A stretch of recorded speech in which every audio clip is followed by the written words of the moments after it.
नमस्कार साथियों, स्वागत है आप सबों का रामा क्लासेस में।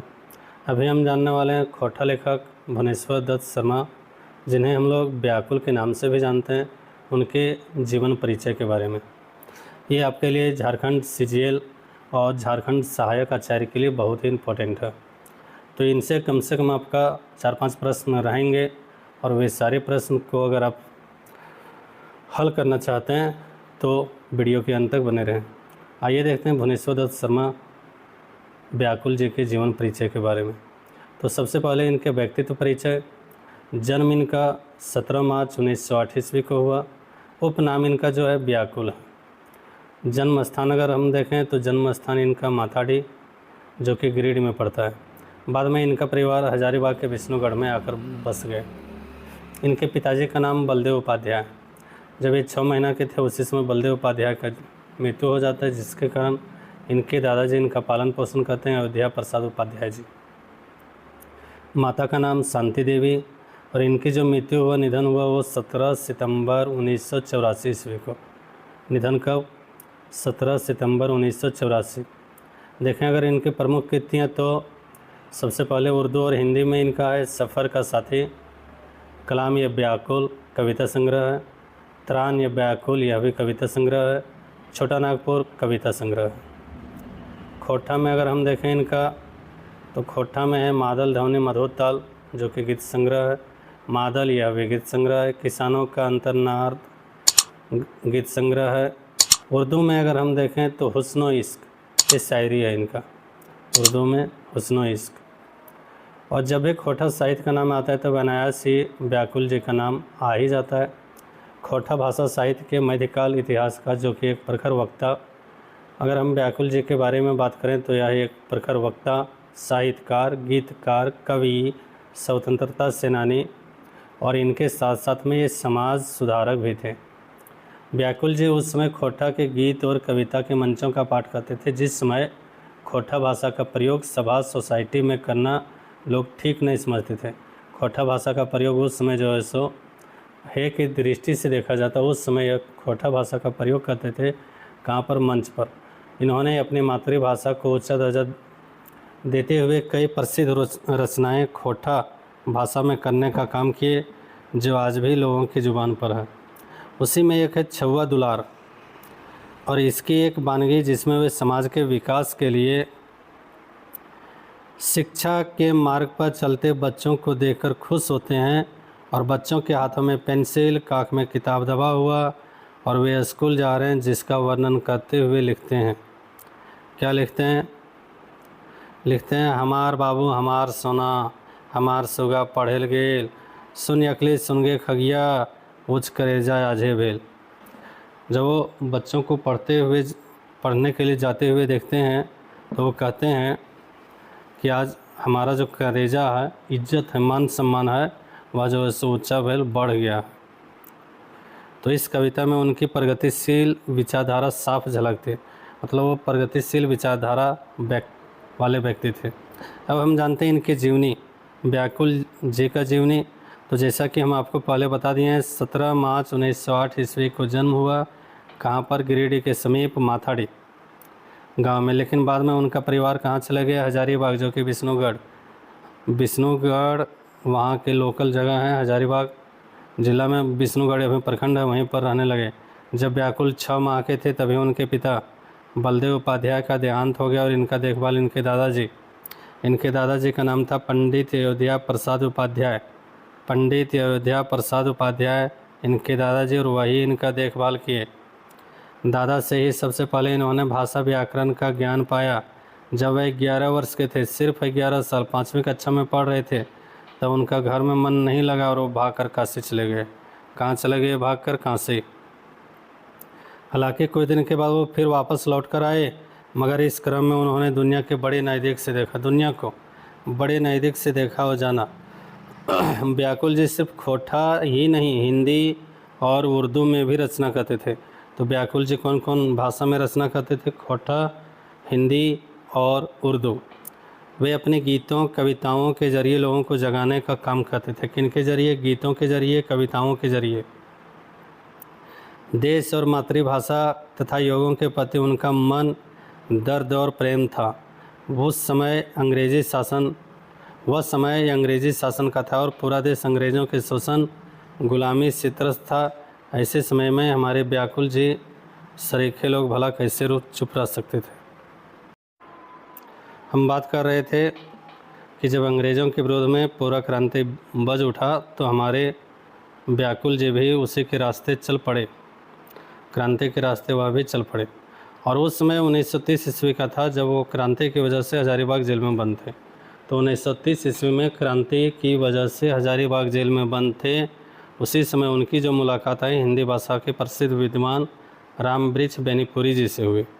किनसे हुई उनकी मुलाकात जेल में? रामवृक्ष बेनीपुरी जी के संग इन्होंने जेल में कुछ समय काटा। रामवृक्ष बेनीपुरी जी के प्रभाव से व्याकुल जी पर भी पड़ा, मतलब रामवृक्ष बेनीपुरी का प्रभाव व्याकुल पर भी पड़ा। और बेनीपुरी जी उस समय जेल से हस्तशिल्प कैदी नामक पत्रिका निकालते थे। रामवृक्ष बेनीपुरी जो कि हाथ से लेकर कैदी नामक पत्रिका निकालते थे। और इसी पत्रिका में भुवनेश्वर दत्त शर्मा जी की पहली रचना कवि व्याकुल के नाम से प्रकाशित हुई थी। क्वेश्चन ये आ सकते हैं, कवि व्याकुल का प्रकाशन कब और किससे हुई थी? तो याद रखना है, जब बेनीपुरी जी जेल में थे उस समय लिखित जो होता था बेनीपुरी जी का, उन्हीं कैदी नामक पत्रिका में इनका पहला रचना भुवनेश्वर दत्त शर्मा का पहला रचना कवि व्याकुल के नाम से प्रकाशित हुआ। उसके बाद इनकी खिली कविताएं लगातार प्रताप, वर्तमान, कर्मवीर, लोकमान्य, विश्वामित्र, हिंदू, पंच, हिंदुस्तान, बालक, जनता, जागृत जैसे हिंदी उर्दू पत्र पत्रिकाओं में प्रकाशित होने लगा। तो पहली बार निकला कैदी में, उसके बाद अलग अलग जो भी पत्र पत्रिकाएं थे उनमें होने लगा। माखनलाल चतुर्वेदी जी ने इनके बारे में क्या कहा है उनको देखते हैं। तो माखनलाल चतुर्वेदी जी ने व्याकुल उपनाम से उर्दू भाषा में लिखी गई भुवनेश्वर दत्त जी की राष्ट्रीय कविताएं सुन के मुझे बहुत प्रसन्नता हुई। ये कवि हैं और राष्ट्रीयता इनमें कुट कुट के भरी है।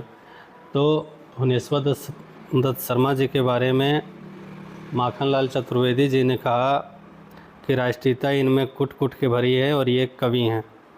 अब उसी में आगे हम लोग जानते हैं 1940 ईस्वी में रामगढ़ कांग्रेस अधिवेशन को सफल बनाने के लिए व्याकुल जी का योगदान भी था। आप लोग जानते होंगे 1940 में कांग्रेस का जो अधिवेशन हुआ वो रामगढ़ में हुआ और उस अधिवेशन को सफल बनाने में व्याकुल जी का भी हाथ था। आज़ादी की लड़ाई के सिलसिले में व्याकुल जी 1825 में कांग्रेस से जुड़े थे।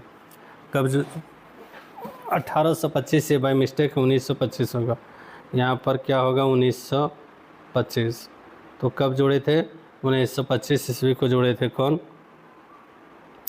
व्याकुल जी। किससे? कांग्रेस से। और ये गांधीवादी मतलब नरम दल के विचारधारा वाले कांग्रेसी थे। कौन? व्याकुल। हजारीबाग के पहले सांसद बाबू राम नारायण सिंह व्याकुल जी का बहुत सम्मान देते थे और बाबू राम नारायण सिंह जी इसको राष्ट्रीय कवि कहकर पुकारते थे। तो बाबू राम नारायण सिंह व्याकुल को क्या कहकर पुकारते थे? राष्ट्रीय कवि। व्याकुल जी राम नारायण सिंह के साथ रहकर कांग्रेस का प्रचार प्रसार और समाज सेवा भी किया करते थे। और इसी सिलसिले में इनकी मुलाकात हो जाती है सरस्वती सुशीला देवी जी के साथ। किनके साथ?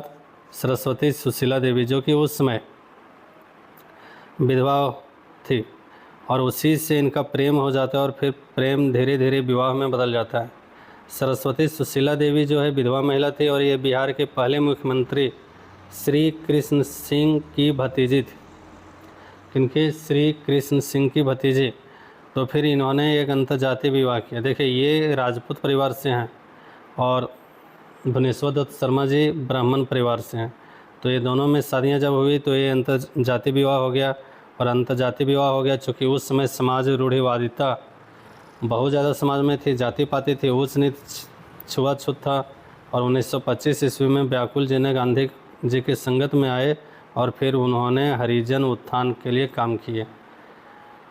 तो इन्होंने जो शादी की सुशीला जी से, तो दो चीज़ हो गया, एक तो विवाह, उसमें विधवा विवाह होता भी नहीं था, और दूसरा अंतर्जातीय विवाह। तो इन्होंने रूढ़िवादियों का विरोध किया, जाति पाति का भी विरोध किया, और फिर गांधी जी के संगत में आकर इन्होंने हरिजन उत्थान के लिए भी काम किया। किनके लिए? हरिजन उत्थान के लिए। अंतर्जातीय विवाह के कारण इनको समाज में खूब विरोध का सामना करना पड़ा, फिर भी इनके मन जाति पाति ऊंच नीच के प्रति विरोध बढ़ता गया। मार्गदर्शन व्याकुल जी का 17 सितंबर 1984 ईस्वी को निधन हो गया। अगर हम व्याकुल जी की रचनाएं देखें तो खोटा भाषा में साहित्य रूप देने के लिए, खोटा भाषा को साहित्य रूप देने के लिए सबसे पहला जो प्रयास किया वो व्याकुल जी ने किया। समय समय पर इनकी रचनाएं विष्णुगढ़ के, देखिए इम्पोर्टेंट चीज़ है, सुखद खोटा साहित्य कुटीर, सुखद खोटा साहित्य कुटीर जो कि विष्णुगढ़ में है, वहीं से प्रकाशित होती थी। इनकी रचनाएं जो होती थी उसमें प्रेम झलकता था, राष्ट्रवाद, वीरता, जान और माँ के महत्व के साथ साथ दुलार का भाव, ये सब चीज़ देखने को मिलता था व्याकुल जी की रचनाओं में।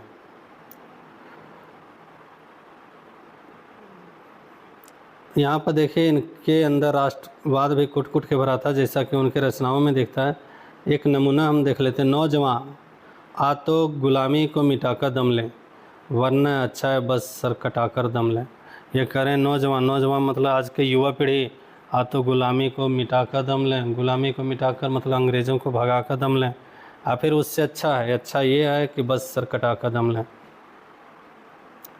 कलम ए व्याकुल 1939,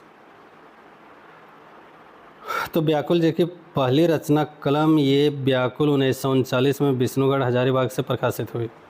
इन्होंने हिंदू मुसलमान एकता पर भी रचना की है, जिसका हम 2-4 पंक्ति देखते हैं। ना ही कोई अलग ना आन गो, एक सबे हिंदू मुसलमान गो, राम रहीम एक, कृष्ण करीम एक, ये खुदा अल्लाह भगवान गो। तो इसमें ये बताने का प्रयास किए हैं कि सब एक ही है, अलग अलग कोई नहीं है, ना कोई अलग ना आन गो, मतलब अलग कोई नहीं है, सब एक, हिंदू मुसलमान, हिंदू और मुसलमान सब एक हैं, राम रहीम भी एक, करीम कृष्ण भी एक, और एक ही खुदा एक ही अल्लाह। यह उनकी कविताओं का अंश है। अब आगे हम लोग व्याकुल जी को गजाधर महतो प्रभाकर आधुनिक काल के कवि मानते हैं। एक यही कवि हैं गजाधर महतो जो इन्हें आधुनिक काल के कवि मानते हैं, क्योंकि आधुनिक काल के कवि का युग 1920 ईस्वी से शुरू हुई। बाकी के जो हैं झा जी, दिनमणि जी, आकाश खोटी, BN योहदार, ये सब व्याकुल जी को मध्यकाल का कवि मानते हैं। मध्यकाल का कवि जो थे वो 1900 से 1950 के बीच के थे, 1900 से 1950 के बीच के। बाबू रामनारायण सिंह इनको राष्ट्रीय कवि कहते थे। बाबू रामनारायण सिंह हजारीबाग के पहले सांसद। 1989 में मृत्यु के पश्चात व्याकुल जी का खोटा साहित्य संस्कृति परिषद बोकारो की ओर से श्रीनिवास पानूरी स्मृति सम्मान दिया गया। तो व्याकुल जी को श्रीनिवास पानूरी स्मृति सम्मान कब दिया गया? 1989, मृत्यु के लगभग 2 साल बाद। व्याकुल जी की रचनाएं क्रांतिकारी होने की वजह से अंग्रेज अधिकारी ने इनकी सारी रचनाओं को जला दिया, और फिर अगर कुछ थोड़ा बहुत बच भी गए तो उनको वो अपने साथ ले गए। तो दुर्भाग्यवश इनकी जो रचनाएं हमारे पास बहुत ज़्यादा उपलब्ध नहीं है।